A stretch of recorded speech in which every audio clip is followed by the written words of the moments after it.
I have somehow learned that there is a particular loan relating to food that you took.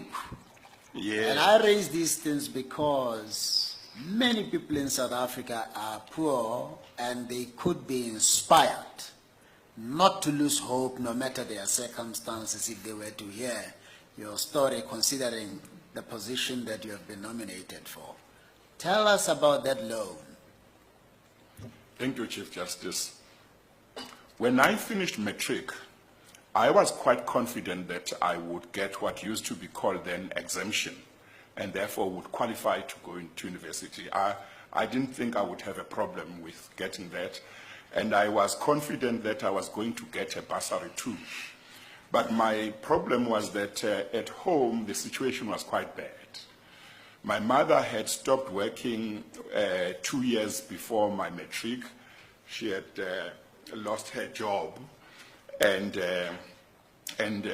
by the time I finished what would now be called grade 11, she said she had exhausted all her savings. And so somehow I felt that the society, the community would be thinking that after matric I would now be able to go and work and help my mother, whom the whole community could see was struggling. But I wanted to go and do law, and I was determined, but I felt that I couldn't go unless I made arrangements to make sure that my mother and my brothers and sisters behind would be able to have something to eat. And my mother was not working, she was knitting and selling jerseys, but that wasn't going well. So I decided one Saturday to go to Ixopo, to town, and I approached a certain Indian businessman who owned a certain wholesale shop.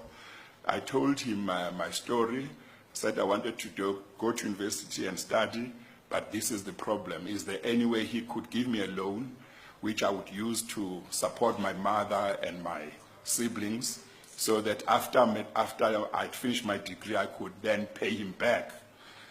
Very interestingly, that man didn't even ask me many questions. He said, okay, I can help you, but I can't give you money. I'll give you a voucher, which you must give to your mom. Once a month, she must come to my shop, and she will be given groceries up to the value, I think it was 20 rand, if I'm not mistaken, 20 rand or 40 rand, but that was a lot long of money time back ago. then. Yeah, it was quite some money then.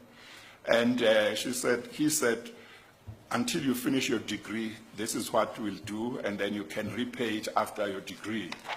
So I was very happy. He didn't ask me to sign anything. He just took my word. And my mom could not believe it when I came back from town and told her that I had been able to make arrangements so that they would be able to have groceries while I was studying.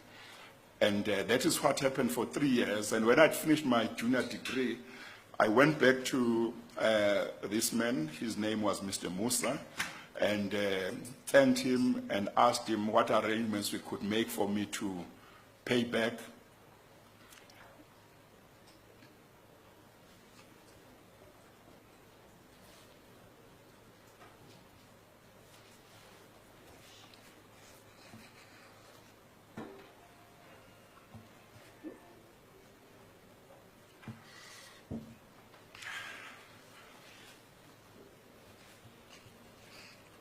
Sorry, Chief Justice.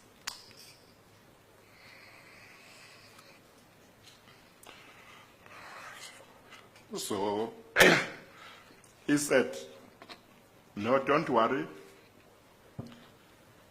Just do to others what I've done to you. And I thought that was very important.